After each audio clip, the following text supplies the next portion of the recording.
Time for a return to one of the best gaming shops ever created.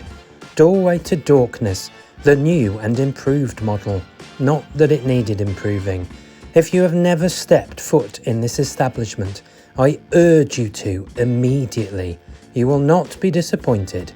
But please do set aside a bit of time to allow you to drink in the amazing atmosphere and sheer intensity of a gaming paradise. Nothing says welcome like a massive Yoda. Even if you are not particularly looking for anything, this mecca of gaming deserves a visit as a piece of gaming history. Where do we start? Wherever you want. Rows and rows of endless games for every possible system you can think of, and I can think of many.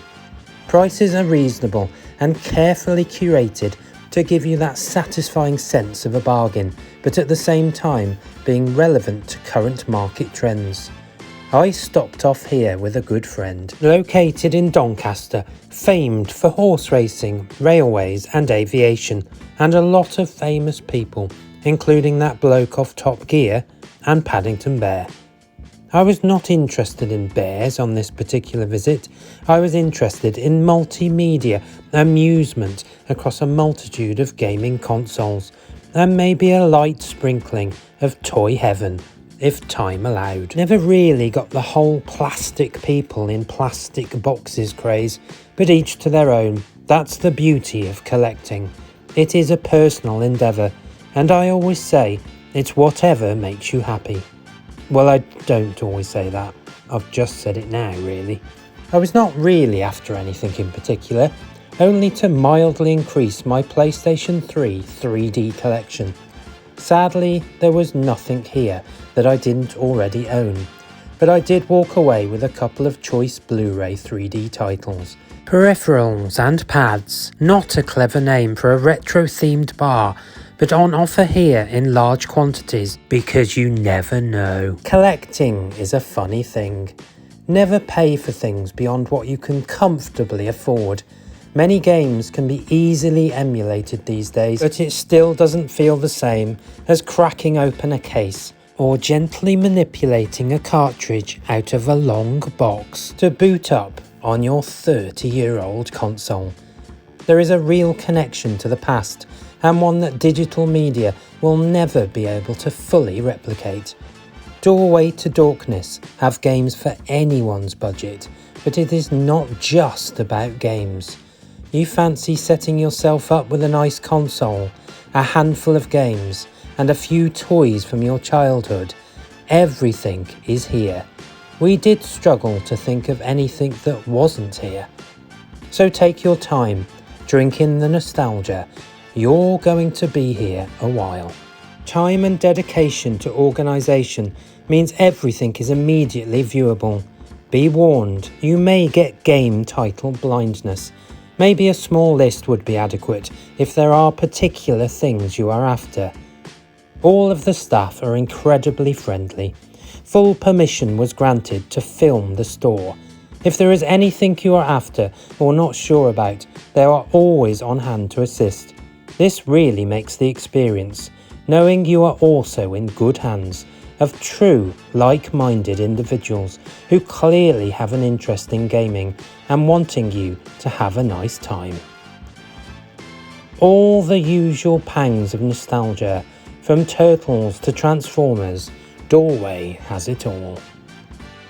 I used to dream of the day where I could have a room that was filled with glass cabinets, full to the brim with retro handheld devices and items from my childhood that I used to cherish. Doorway to Dorkness seems to have reimagined that dream and placed it in a comfortably sized area for me to ponder. What makes a collector? Is it the passion or the need for control or achievement? There is something satisfying from collecting a certain range of games for a system. I do not collect full game sets, as it is becoming increasingly expensive to do this, but I like to keep a modest amount of games for multiple systems and just collect what I enjoy. I am not interested in owning every single copy of FIFA Football for every system, or John Madden's American football. No. The thrill of the hunt is what drives me to continue with this passion, and shops like this help keep that thrill alive. The fun for me is in the chase, finding all these interesting shops, going on the road to travel and find new areas to explore, and then finding strange and unusual games you have never heard of, or reacquainting yourself with an old friend. That, I believe, is what drives us as collectors. As they say, it's the journey and not the destination. And what a journey it has been, and will continue to be. Thank you again to James and his staff at Doorway to Dorkness, keeping a passion alive that is critical to gaming heritage, a monumental construct of pleasure, which may have your wallet itching and your credit card making small little unexplainable squeaking noises. Each row of shelves invites you to enjoy a new spark of nostalgia. I used to own many original Star Wars action figures, but they were unfortunately lost during a house move and never rediscovered. It was a real shame. There is almost too many action figures here to describe. They're small, they're big, they're made of plastic. Some pose, others don't. Are modern figures better? I don't know. People still want them, and why not? Thank you for enjoying the delights of Doorway to Dorkness. Yes,